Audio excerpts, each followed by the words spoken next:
I thank the gentlelady for yielding, and Mr. Chairman, I rise in strong support of H.R. 8294, the appropriations minibus for fiscal year 2023. And I really want to start out my remarks, Mr. Chairman, by saying what a joy it is to work with my counterpart, Judge Harold Carter, as our ranking member. He and I really work hand in glove. We are personal friends, and we work very closely together, along with the ranking member, Ms. Granger and Ms. DeLauro. Legislation passed by the U.S. Senate on Sunday and advanced to the House would finally allow the federal health program for older Americans to seek lower prescription prices at the table. Patient advocates call the legislation a win for seniors who struggle to pay rising prescription costs. If enacted, this bill will be the most ambitious piece of health legislation since the 2010s. That's when President Barack Obama signed the Affordable Care Act into law. And while the Affordable Care Act extended coverage to millions through subsidized private insurance and expanded Medicaid, it didn't address the rising cost of prescriptions. For the first time, Medicare would allow negotiate prices for prescriptions, and the bill benefits people who must take expensive prescriptions. So according to new data, 1.4 million Medicare recipients spent at least $2,000 on prescriptions in 2020, the most recent with available data. Folks, there's a huge update. The House of Representatives will finally begin to move forward with President Biden's massive spending bill. Nancy Pelosi has announced new changes that will be made to the relief legislation this week, and Americans can expect to see new relief checks as soon as next week too. Here is some breaking news. The House of Representatives will vote on a $430 billion bill, and this is for such great things. The federal government, everybody, has announced new programs in regards to stimulus. The Inflation Reduction Act has already been passed, and now it's the most ambitious climate spending package in the history of the country. So, for households, the incentives will help make things like rooftop solar panels, electric vehicles, and energy-efficient appliances more affordable for all of us, in a bid to more quickly transition the U.S. toward cleaner sources of energy. Some of the tax breaks are new, while others are enhancements or extensions of existing credits. In all, consumers may qualify for up to $10,000 or more in tax breaks and rebates. Consumers who make efficiency-focused homes and upgrades will likely reap other direct benefits like lower electric bills and heating bills. The legislation overall effect is also expected to yield indirect financial benefits for consumers, and the average household would save about $170 to $220 a year in electric costs. I just, in a very divisive process, it's just really nice to have met and befriended someone like Judge Carter, and I wish him the best. By now, we all know President Biden's wise words. Don't tell me what you value. Show me your budget, and I'll tell you what you value. This minibus truly reflects our values, the values of promoting progress, opportunity, and protecting those who most need it. That is why I take tremendous pride in this bill as the Military Construction and Veterans Affairs Chair, which is a statement of principled values, especially with its strong support for veterans, service members, and their families. We steer $15.1 billion to critical military infrastructure like new barracks and child development centers, and focus on ensuring that family housing is clear of mold, lead, and contaminants. We invest in climate and energy resilience projects and devote $200 million to PFAS contamination cleanup at closed installations. We provide more to NATO security and support the infrastructure necessary for both wartime, peace, and deterrence operations by bolstering training requirements to confront Russian aggression and protect our European allies.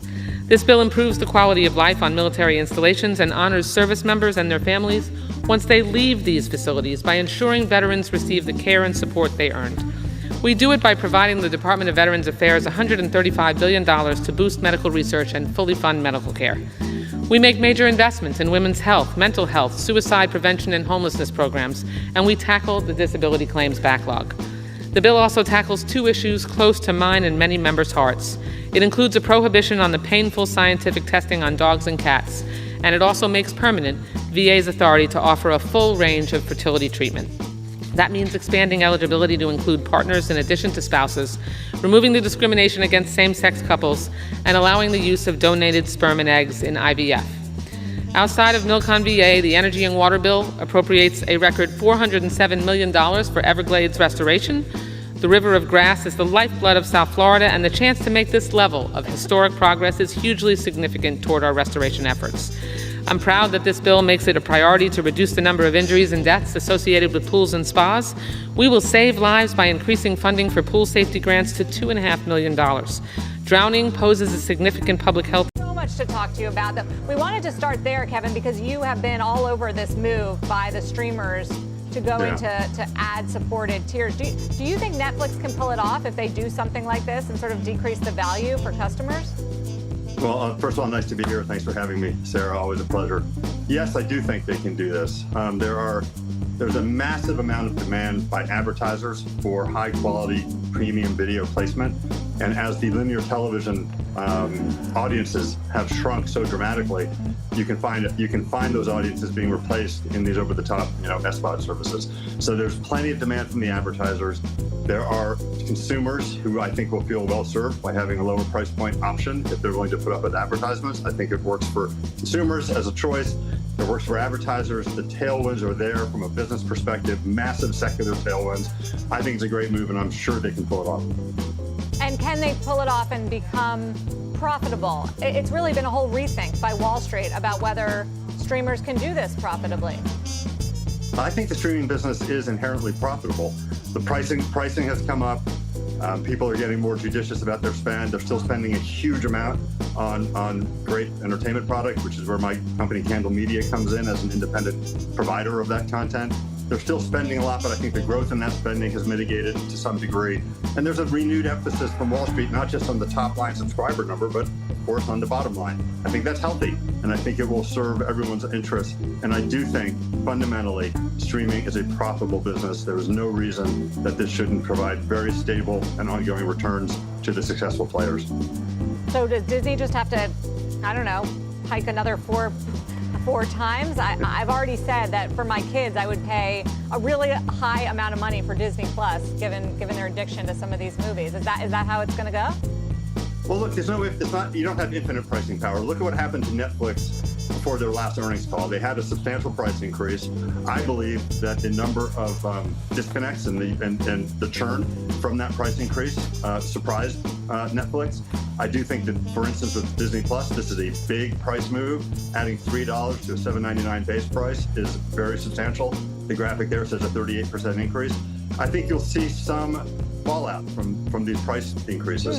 I would have expected Disney to probably price their ad-supported tier a little lower than the current price, because even at the current $7.99 in the U.S., they only added, I think, about 100,000 new net subscribers this last quarter. So you might look for some turbulence arising from this one price increase. But I do think the prices still have a ways to go. I think it'll be done over time and titrated very carefully in the future. Oh, so you thought that was a little aggressive. You alluded to the fact that they're spending less as they are focusing on profitability, all of them. Is that something that you're feeling in your company that you're doing as the content provider? Are we seeing valuations come down for what the Netflixes and the Disneys and the Warners of the